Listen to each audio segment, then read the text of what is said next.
Aspiring author John Kennedy Toole is found dead at the age of 31. A decade later, he will become the first person to be awarded a posthumous Pulitzer Prize for his opus, A Confederacy of Dunces. His plan was to stay in New Orleans, finish the book, and then become rich and famous. And unfortunately, it didn't work out that way. He doesn't leave a will, leaving the rights to his unpublished work up for grabs. She resolved that if the Tooles were going to have 50% of it, then it wasn't going to be published. The battle begins, and the dreams of a son and his mother will leave a family divided. But is it a legacy worth fighting for?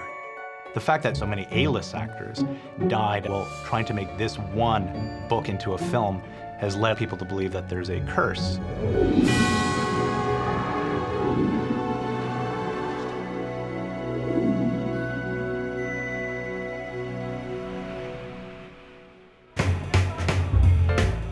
American publishing company Grove Press has just bought the paperback rights to A Confederacy of Dunces, a new book by New Orleans author John Kennedy Toole. After a small initial print run, the book is quickly becoming a critic's favorite.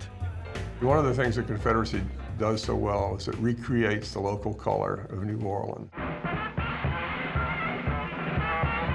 And no one has ever captured New Orleans as successfully. He hit it right on the head. That's one of the things New Orleanians either appreciate or don't like, because he was so accurate in his depiction of the people of the city. It is doing so well that in April of 1981, it wins the highest literary honor possible. Once The Confederacy of Dunces became a smash hit, Grove Press bought the rights, and then it won the Pulitzer, and all of this money came flooding in. It even catches the attention of Hollywood. The film rights for The Confederacy of Dunces were originally bought by a 23-year-old executive at Paramount named Scott Kramer, and he fell in love with it. But despite all of Confederacy's success, the man who created one of the most colorful characters in American literature is not around to enjoy it. John Kennedy Toole committed suicide 12 years earlier. No one knows why this gifted young man took his own life, not even the woman closest to him, his mother, Thelma. Thelma DeCoing is born to an old Creole family in New Orleans in 1901. At an early age, she's a talented pianist and singer who dreams of one day living the high life.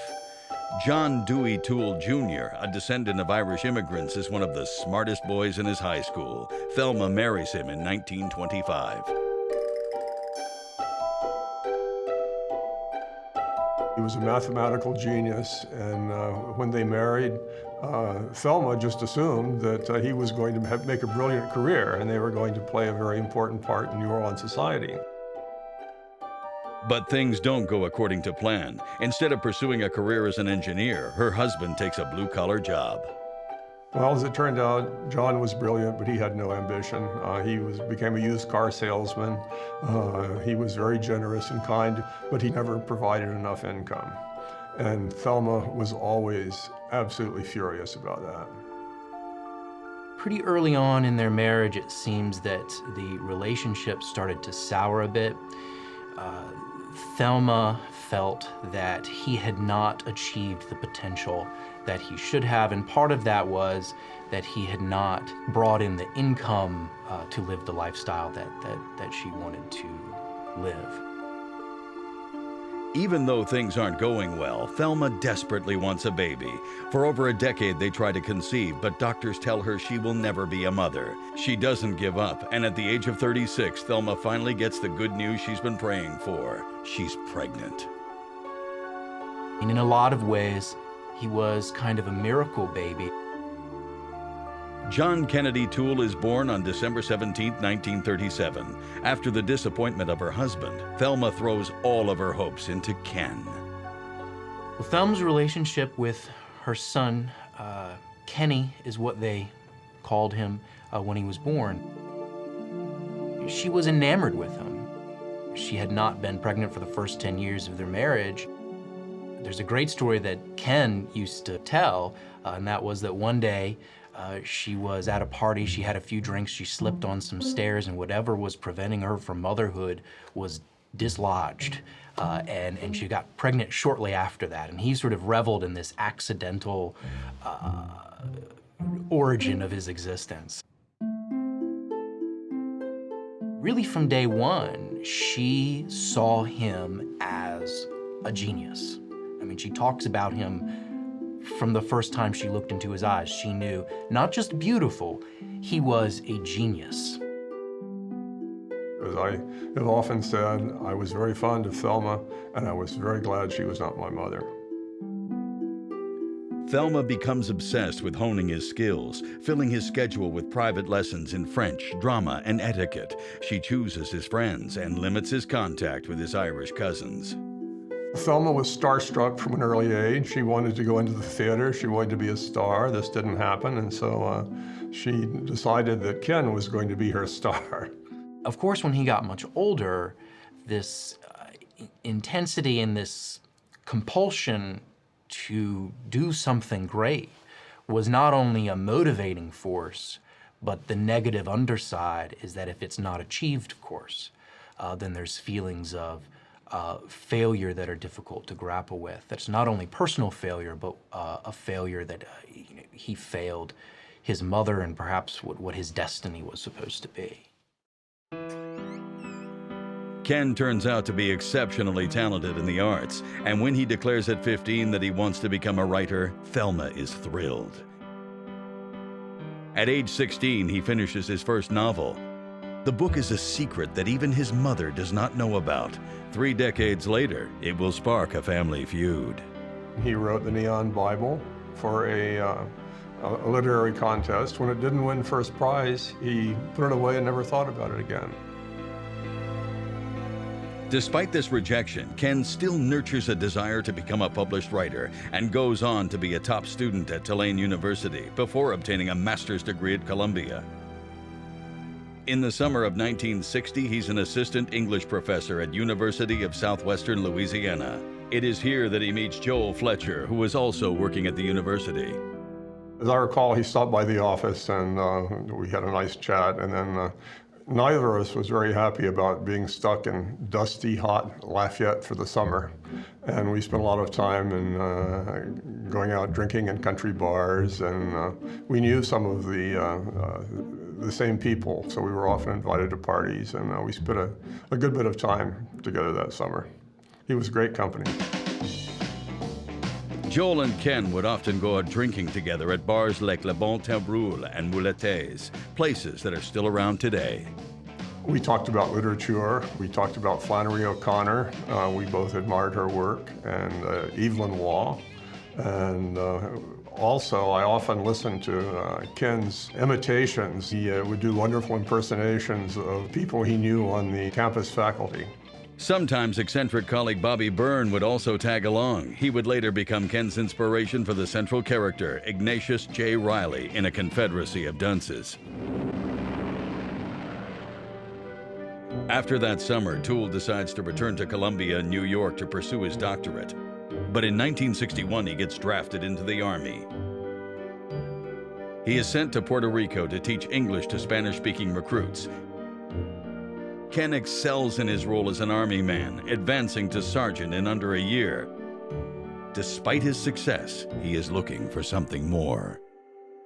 She was going to stay in New Orleans for the Christmas holiday and New Year's and fly back on the first week of January. And he got to New Orleans, and he had already been contemplating, he saw the end of his time in the Army. He knew it was coming. He needed to make the next decision, what he was going to do next with his life. Ken draws inspiration from his hometown.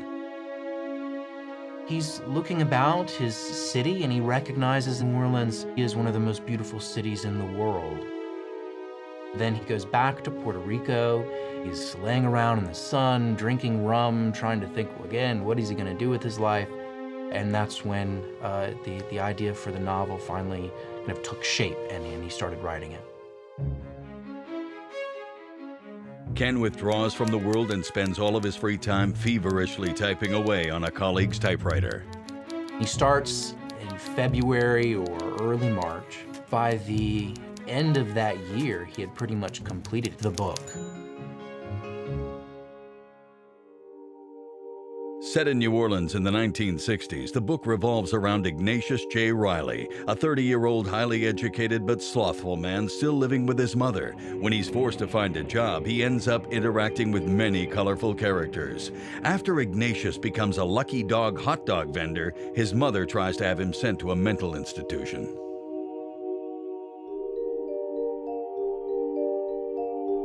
Central character is a misfit, a very obviously bright man who can't seem to find his place in the community, even as he struggles going from job and task to task. I think actually the creation of Ignatius is what has made Confederacy such a universal success. With manuscript in hand, Ken is released after a 2-year stint in the Army. Instead of returning to New York, however, he agrees to move back in with his parents. He came back to a very bad situation in New Orleans. His father was ill and had to stop working, and so Ken really became the sole support of his family. They were in really dire financial straits. One of the reasons he agrees to return to his family's home is because of his ace in the hole, a Confederacy of Dunces. He accepted a job teaching at Dominican College, and his plan was to stay in New Orleans, finish the book, and then become rich and famous. And unfortunately, it didn't work out that way. Ken sends his book to Simon & Schuster, the largest book publisher in the U.S., who initially expresses interest in the manuscript. High-profile editor Robert Gottlieb praises the book, but says it needs some work.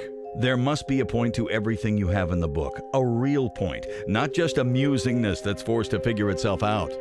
He saw some problems with the manuscript. There are some problems with the structure.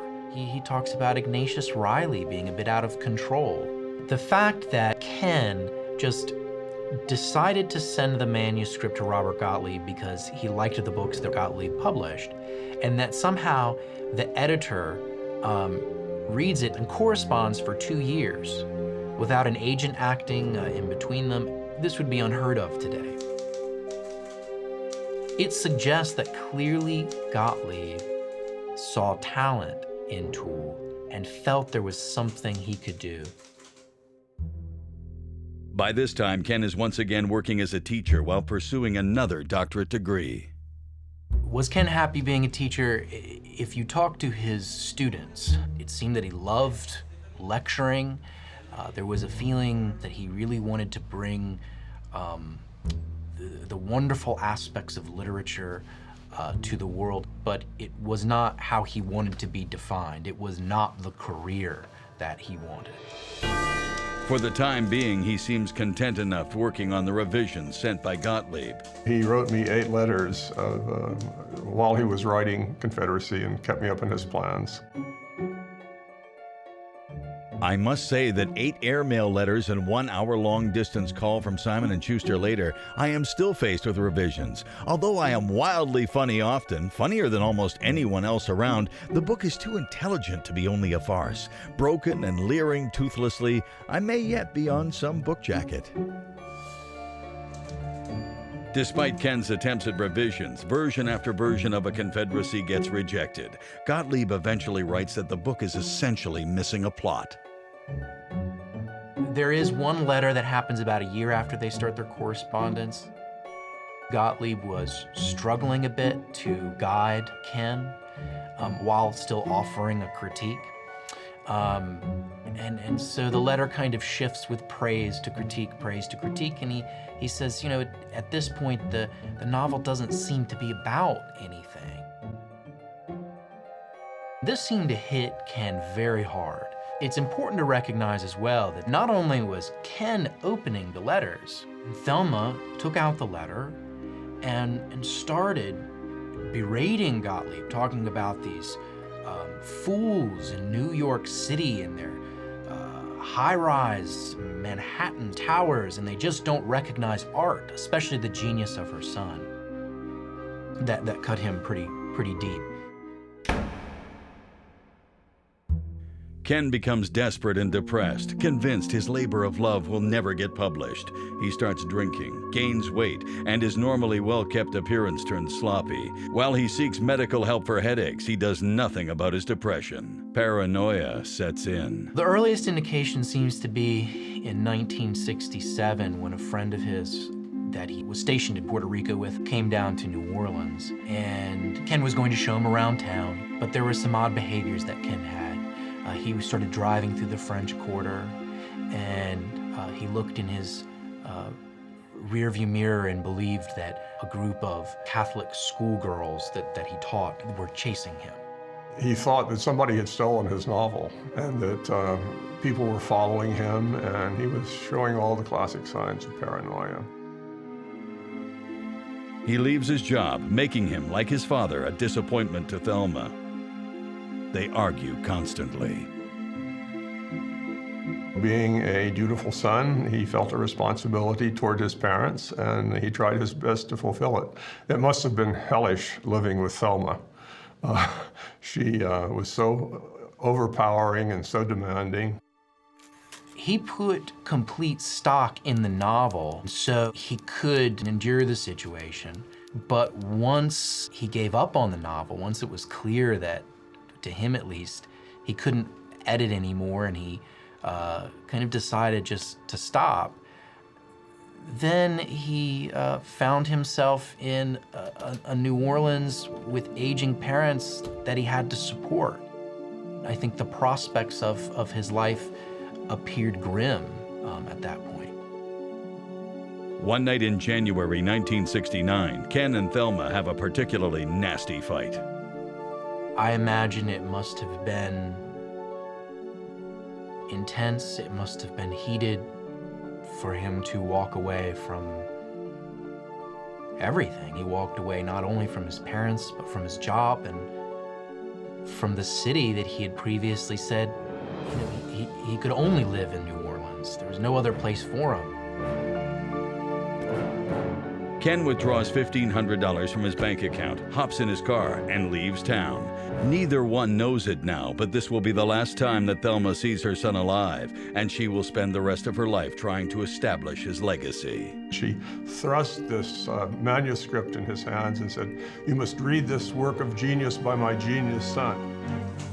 After 6 years, aspiring author John Kennedy Toole has failed to get his book, A Confederacy of Dunces, published. After a particularly nasty fight with his mother, he leaves town. Nobody knows for sure where he goes, but Ken travels around the U.S. for 66 days. From receipts that were found in the car, we know that he went to California, visited St. Simeon. He had a friend in the Bay Area, and he may have visited him. Then he drove back and went to Milledgeville, Georgia, where his great idol, Flannery O'Connor, was from. And that's sort of the vague trajectory, but who knows where he was and what he did and all those days he was gone. Perhaps he used the journey as it was a kind of farewell tour, trying to prepare himself to commit the act he had already decided on doing. Thelma is beside herself. There was a frantic concern and search for him, and he just didn't turn up. She called one of his high school friends that was living in Florida at the time, and she said, "Is he there?" And he said, "No, but I'm sure Ken would never do anything to harm himself or anyone else. Don't worry." And like any concerned mother, one could only imagine 2 months of not hearing from her son, no letter, no call, no indication of where he is. It must have been absolutely horrible. Then, on March 26, 1969, police find his car off on a secluded road outside of Biloxi, Mississippi. A green garden hose runs from the exhaust pipe into the cabin. John Kennedy Toole's body lies inside. David Kubach was a good friend of Ken's in the Army. In fact, Ken began writing Confederacy on a portable typewriter he borrowed from David.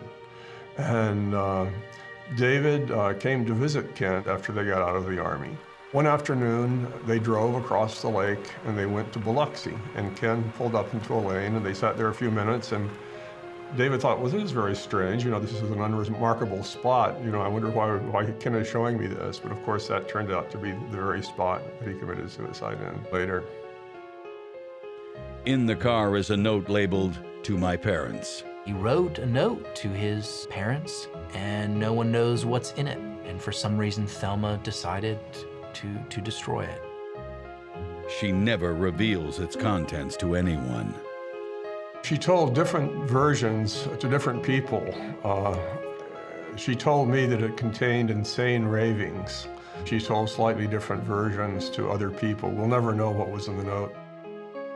I think it perhaps put her in a bad light. Thelma is deeply ashamed of her son's suicide. He was buried the day after they found his body. There were 3 people at his funeral: his mother, his father, and his childhood nanny. Now, that doesn't mean that no one wanted to come to the funeral, but it happened so quickly that there was no announcement sent out inviting people to the funeral. Many of his close friends, like Joel Fletcher, were left in the dark. I didn't hear about his death until several months after it happened. I think they sort of kept it quiet. They didn't publicize the fact that he had died. I was very sad. I thought, what a waste. How terrible. You can imagine at the time that suicide, as well as a kind of mental illness, carried a stigma with it. Ken doesn't leave a will, which entitles both of his parents to his estate. While he doesn't have much, he has left behind his future literary masterpiece, A Confederacy of Dunces. Unbeknownst to his mother, it's still sitting where he abandoned it years before, in his room. Thelma remains devastated. Her reaction, the way she described it, was that she died. Those were her words. And in some ways, it seems she did. She talks about not really being aware of anything after that for 2 years. Thelma blamed Robert Gottlieb for everything. Feeling no guilt at all on whatever role she may have played in the tragedy, Gottlieb became the scapegoat who had destroyed her genius son. She cited the letters as evidence that Gottlieb had, as she said, lifted him up to the highest heights and then began attacking him with vitriolic attacks. Yet, she couldn't publish the letters, so everyone depended on her version of the story, and so she was able to cast him as a villain. Gottlieb thought the book was pointless, that it was just one humorous scene after another. He saw the humor but didn't feel the underlying truth, the underlying suffering and the misplacement. He had a habit, too, of pushing young writers, pushing and pushing and pushing. And of course, John Kennedy Toole was a fragile human being. I have no doubt that the pressure of Robert Gottlieb's critique, meeting with a lot of other different factors, may have contributed to his psychological pressure, but I don't think he single-handedly destroyed Ken. There was no indication that Gottlieb was torturing him. Others hold his mother accountable. Thelma was Ken's best friend and worst enemy. They had a very close relationship. She was just demanding and overpowering, and I think she just sort of smothered Ken's life. I'm sure Ken felt that he could never live up to her expectations. I think it's an undoubted fact that Thelma played an enormous role in Ken's decision to kill himself. By this time, Thelma's husband, John, is deaf, blind, and wheelchair-bound, and they are nearly penniless. John Dewey Toole dies in 1971, leaving Thelma a grieving mother, and now also a widow. One day, she discovers a manuscript in Ken's room. Inside, she finds the pages of Dunces, and is determined to do what her son could not, get it published. For a long time after it happened, she didn't want the book to be published because she thought it would just call attention to the fact that he had committed suicide, which was, of course, a terrible disgrace. But then one day, she decided that she had to get it published, and that's perhaps when you may say that she came to terms with her son's suicide and decided to take a positive action. For the next 5 years, she sends the manuscript to publishers, dying a little inside every time it is returned. But she remains determined that her son's death will not be in vain. Hers is a story of determination, of somebody going up against the odds in order to make sure that her son's memory and work is noticed. Not every day that a 70-year-old woman will go from one end of the country to another so that she could put it into the hands of every publisher that was anywhere near her. In 1976, Thelma hears that renowned author Walker Percy is teaching at a nearby university. Percy, whose own life has been haunted by his grandfather's and parents' suicides, had published his first novel, The Moviegoer, in 1961. It won the National Book Award for Fiction in 1962. Thelma starts calling Percy regularly to see if he will agree to read her son's masterpiece. Percy manages to avoid Thelma until one day she shows up at his office. She heard that Walker Percy, the novelist, was teaching at Loyola. She sat outside of Walker Percy's class room until he emerged, and then she sort of pounced on him, and she thrust this manuscript in his hands and said, "You must read this work of genius by my genius son." And Walker Percy was taken aback, but being a gentleman, he started reading the book, and to his astonishment, he discovered that he agreed with Thelma's belief that it was a work of genius. Walker felt like he'd read a few pages and that would be the end of it. Apparently was overwhelmed by the book and was then very influential in getting the university here in Louisiana to accept it for publications. In the meantime, Percy also turns to family friend Rhoda Faust. Rhoda is the owner of the well-known Maple Street bookshop and is trying to start her own publishing company. He tells her about Ken Toole's manuscript. Rhoda arranges a meeting with Thelma, who gives her a copy of Confederacy. Mesmerized by Ken's work, Rhoda tells her that she's interested in taking it on as her publishing company's first book. Rhoda Faust was a friend of Walker Percy. There was some talk of Rhoda publishing it. Rhoda was trying to help her get it published, and they were having trouble getting any publisher to agree.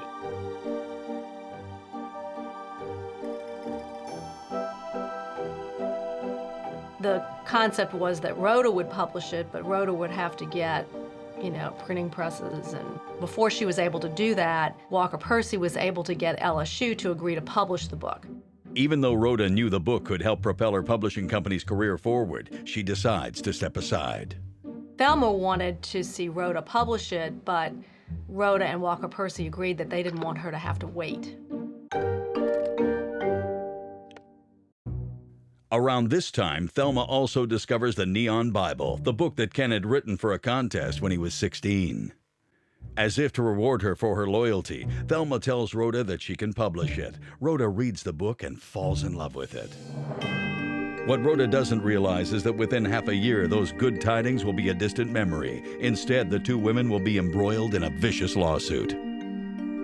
She could turn on you in a second. The idea that they would get 50% of it, I think, it just was not acceptable to her. After 6 years, the mother of deceased writer John Kennedy Toole has found a publisher for his masterpiece, A Confederacy of Dunces.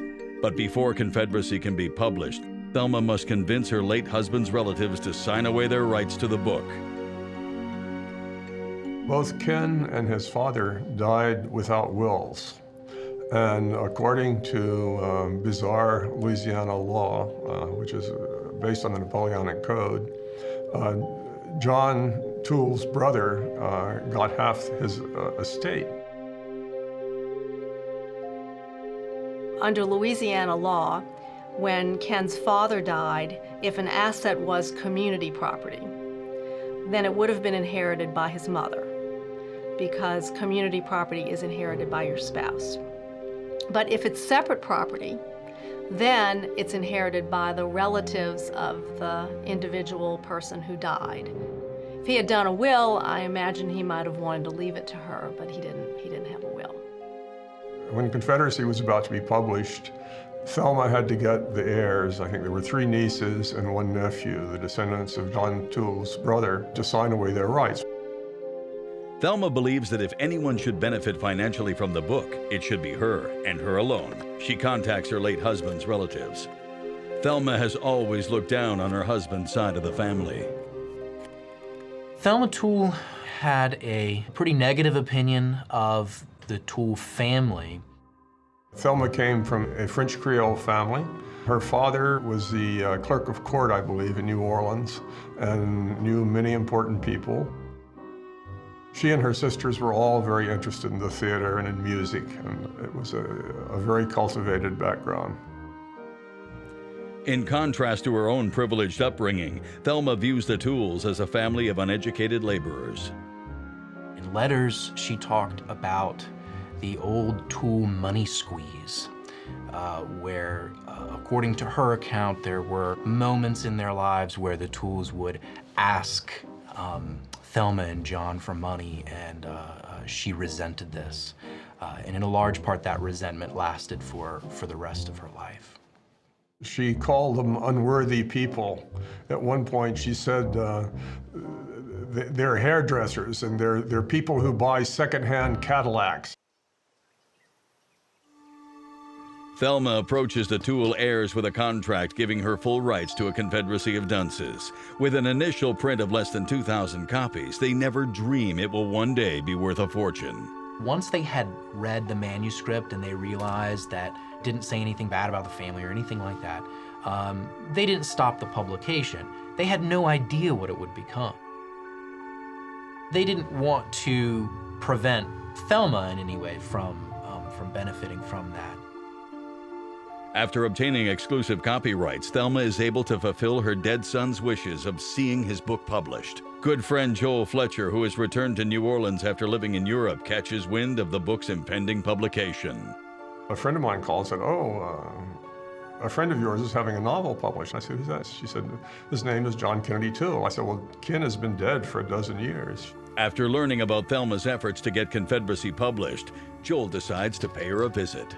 I parked my car and I went up and I knocked on the door. There was Mrs. Toole in her house dress with her walker, and I said, Mrs. Toole, I said, my name is Joel Fletcher. I said, I'm sure you don't remember me, but I was a friend of Ken's, and I'm just stopping by to tell you how pleased I am that his book is being published. And she said, come in, Joel, honey. She said, I was just thinking about you. And that was the beginning of our friendship. The book is published months later, and by 1981, it's a success. It used to puzzle me as to why it was such a universal success, and I think the key lies in the character of Ignatius.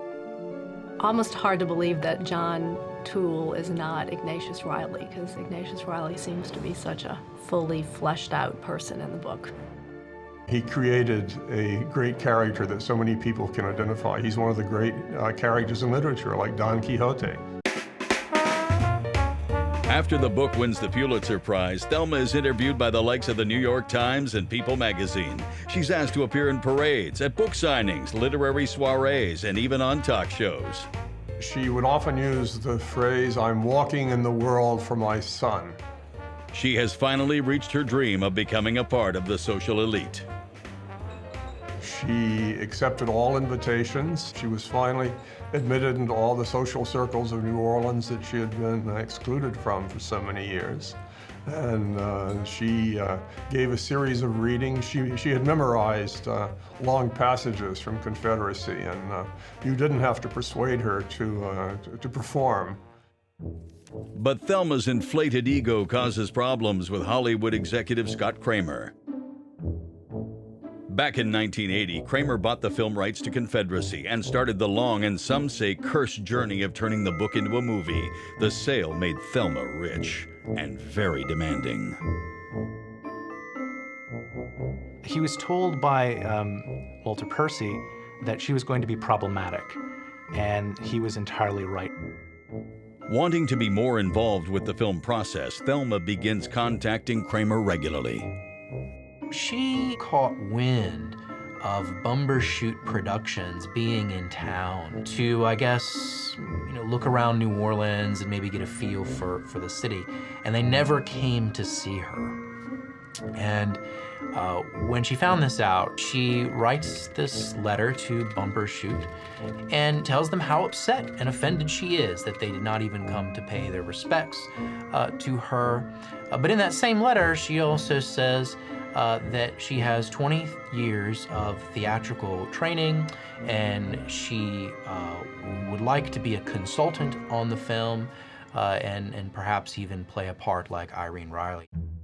She had already bought her gown for the Oscars. She wanted to make sure that the dialect was done right, that the costumes were done right, the right locations were involved. Thelma did have a dramatic background, I guess, in every sense of the term, and she definitely thought that if she wasn't in the film, she would be able to help realize the other actors' performances. I can't think of a worse recipe for a disaster than to have a busybody running around the set trying to micromanage everything. She would have been a real pain on set with. I don't think they would have been able to shoot 10 seconds of film before she yelled cut. Despite Kramer's enthusiasm, for various reasons, the movie has a difficult time getting made. Scott Kramer lost the rights due to all of these shakeups in upper management in Paramount.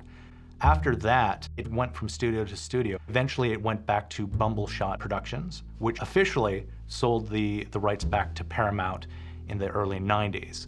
That's when Steven Soderbergh, Scott Rudin, and Scott Kramer got involved with the attempt to bring the book to screen starring John Kennedy.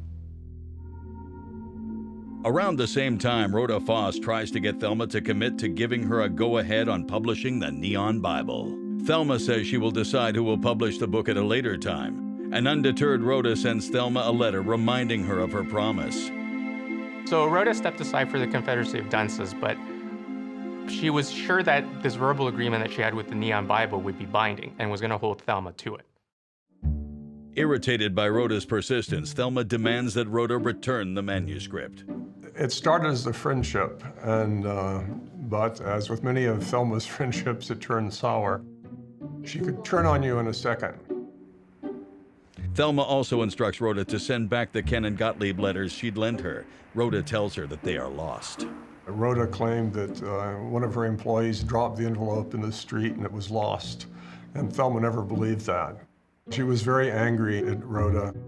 Meanwhile, Thelma knows that before anybody can publish the Neon Bible, she must have permission from her late husband's relatives. Thelma once again approaches the Tooles to ask them to sign away their rights. Aware of the success of Ken's first book, this time they refuse to make the same mistake twice. They're ready to fight for what they say is rightfully theirs, even if it means taking their aunt to court. They realized that they had signed away a great deal of money.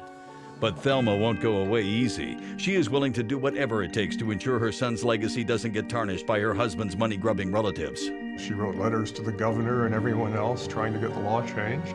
After the success of Pulitzer Prize-winning author John Kennedy Toole's A Confederacy of Dunces, a dispute has broken out over his last unpublished work, the Neon Bible. While his mother promised the manuscript to publisher Rhoda Foss, legally half of the book belongs to his late father's relatives. They realized that they had signed away a great deal of money. And so when Thelma Toole announced that there was another novel that she was considering publishing, the Tooles were not willing to sign over the rights. Just on the face value of things, it is a little strange. The Louisiana law states that the mother of the son that has passed would have to split the rights 50% with the extended family of her husband, and we're talking at this point cousins and nephews, that would go 50-50. I mean, I can relate to that. I mean, I think that is a little odd. On top of that, Ken was in some ways her project. I mean, so the Genius novel was not only the great work of her son, in some ways it was her work as well, because the Tooles really had not been there for all the times that she was exposing him to literature, and because they didn't have that role in his life, I think she felt that they did not have a just place as part of the estate. Fueled by her contempt and dislike of her husband's family, waging battle with them became a sad obsession in Thelma's last years. Thelma copyrights the Neon Bible and does everything in her power to twist the law. She wrote letters to the governor and everyone else trying to get the law changed.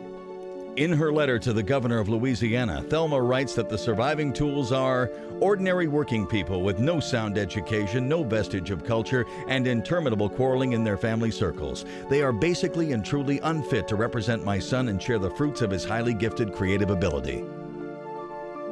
Her attempts to change the law, however, are futile.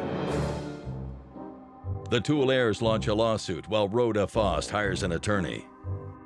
Rhoda basically started a lawsuit for a couple of different reasons. First and foremost, she wanted the rights to publish this book.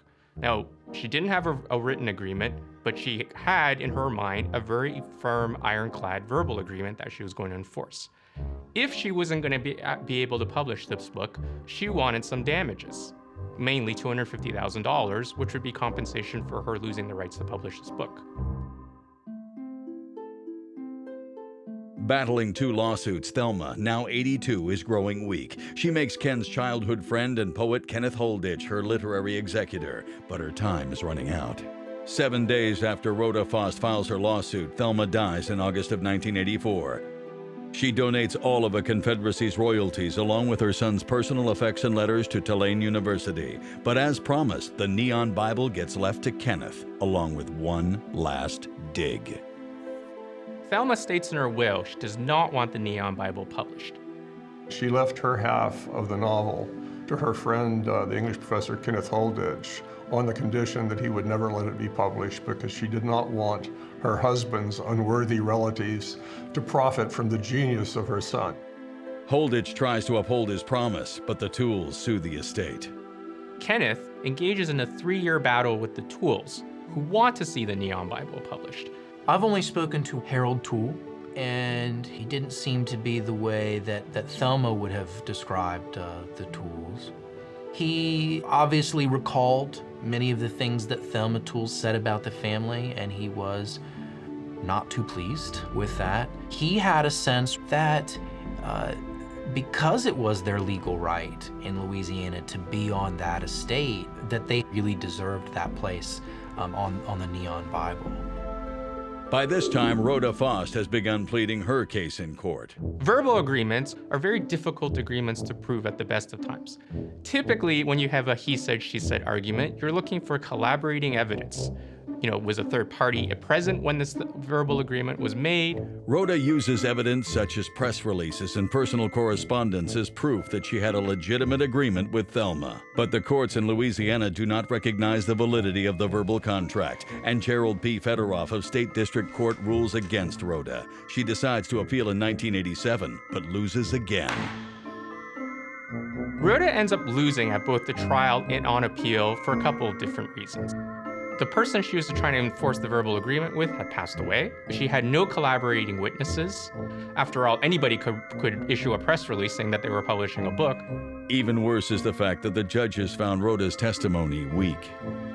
When she gets on the stand, the judges find her unconvincing, quote unquote, in whether or not she actually believes that this verbal agreement can be valid and binding. Rhoda's case basically collapsed.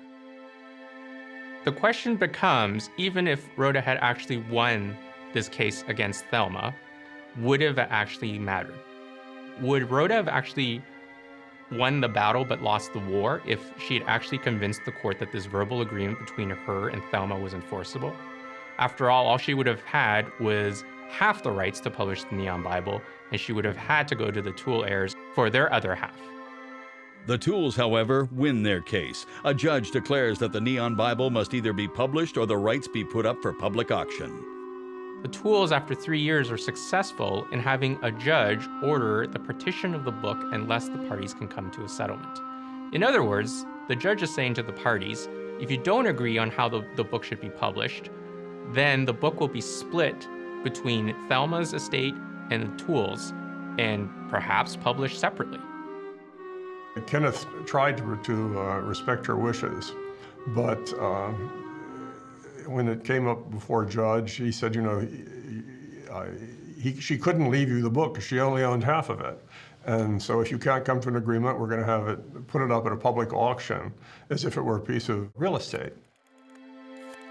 After winning the lawsuit, the Tooles file to have the manuscript be publicly auctioned. Holditch knows that no matter what the outcome, legally the book is going to have to get published. Obviously, this was an ideal situation for all involved. A person that owns 50% of a property cannot prevent the sale of it if the other 50% wants to sell it. Meanwhile, natural disasters and early deaths stall filming for A Confederacy of Dunces. Not one of these people lived beyond their early 40s. Thelma Toole, mother of the late Pulitzer Prize-winning author John Kennedy Toole, has died at the age of 82. Her last wish was to keep her son's second novel from being published and her husband's family from profiting. But after a 3-year legal battle, the Tooles have won that right. To avoid having the Neon Bible be put up for auction, Kenneth Holditch decides to make a deal with the Toole heirs. It was determined that a person that owns 50% of a property cannot prevent the sale of it if the other 50% wants to sell it. So Kenneth Holditch was put into an odd position after the Louisiana judge said, well, if you can't decide to sell it, then it goes up for auction. And of course, that opened it up to all sorts of possibilities, and that's when they finally agreed, let's find a publisher. Kenneth decides at this point to throw in the towel and basically agree that the Neon Bible should be published. At that point, Kenneth and the heirs decided that they would sell the rights to Grove Press, which they did, and so the book was published. Why publish the Neon Bible despite Thelma's wishes? A couple of different reasons. Given the success of the Confederacy of Dunces, it may have been within everyone's best interest from an artistic perspective to make sure the second great piece of literature was seen by the world. Secondly, from a much more practical perspective, after 3 years of various legal wranglings, most likely the costs of lawyers had gone up quite a bit, and someone needs to pay for the lawyers. After all, lawyers always get paid. In 1989, the Neon Bible hits the stands. When you consider that it was written by a 16-year-old, it's absolutely brilliant. It's sort of a pastiche of Flannery O'Connor. The reviewer in the New York Times actually gave it a better review than she gave to Confederacy. The rights get evenly divided between Kenneth Holditch and the Toole heirs. Despite the fantastic review in the New York Times, however, the Neon Bible fails to make the same splash in the literary world as Toole's first published novel. With over 2 million copies in print worldwide and translated into 18 languages, undoubtedly, John Kennedy Toole's true legacy is still A Confederacy of Dunces. I've been in the book business now for 22 years, and it probably is the single book that has sold more copies than any other in my store in those 22 years. Can't keep it in stock. It's constantly selling. It is a timeless and universal work of art. In a broader sense, I think the book has been instrumental in attracting people to the city. Unlike many prize-winning novels, it's never been out of print. It's really become a classic of American literature. It's being taught in university and high school classes all around America. Even though Hollywood executive Scott Kramer eventually regained the movie rights to A Confederacy, the film has never appeared on the big screen. There's a lot of talk about curses on this particular film project. The first actor set to portray Ignatius Reilly was John Belushi, and he quite famously died very early on due to health problems and drug overdose. After he had John Candy, who had died of heart problems. Before that, Divine, who was set to work with John Waters on a version of this, heart problems. And then in 1997, Chris Farley, heart problems and overdose. These are people who were at the top of the game and were just about to actualize this film project when they died far too early. Not one of these people lived beyond their early 40s. Despite all the complications, people still believe in the project. Closest that A Confederacy of Dunces ever got to even beginning production started in 2003 under Miramax. It seemed like this film was finally going to get made, and that's when Hurricane Katrina happened. That put an indefinite delay to the production. There was no way that they could shoot in New Orleans at that point, and there was no way they could not shoot in New Orleans. It's such an integral part of the book. More recently, there has been talk of bringing the movie back to the big screen with Zach Galifianakis lined up as a potential Ignatius. Despite all of these problems, it still has enough people who want to see it. What would Ken Toole's life have been like had he actually gotten to enjoy his literary fame? Ken became what he wanted to be, a famous writer. And it's just very, very sad that he did not live to know that. If Ken had lived to see his book reach the success that it did, I think he would have been able to get a distance from his parents' house while still supporting them sufficiently so that they could live their life and that he could live the life that he wanted to lead. I think he would have continued to be a brilliant writer. I think he would have gone to New York and led the literary life and enjoyed that very much. And I'm sure he had other books in him, but unfortunately we'll never be able to read them.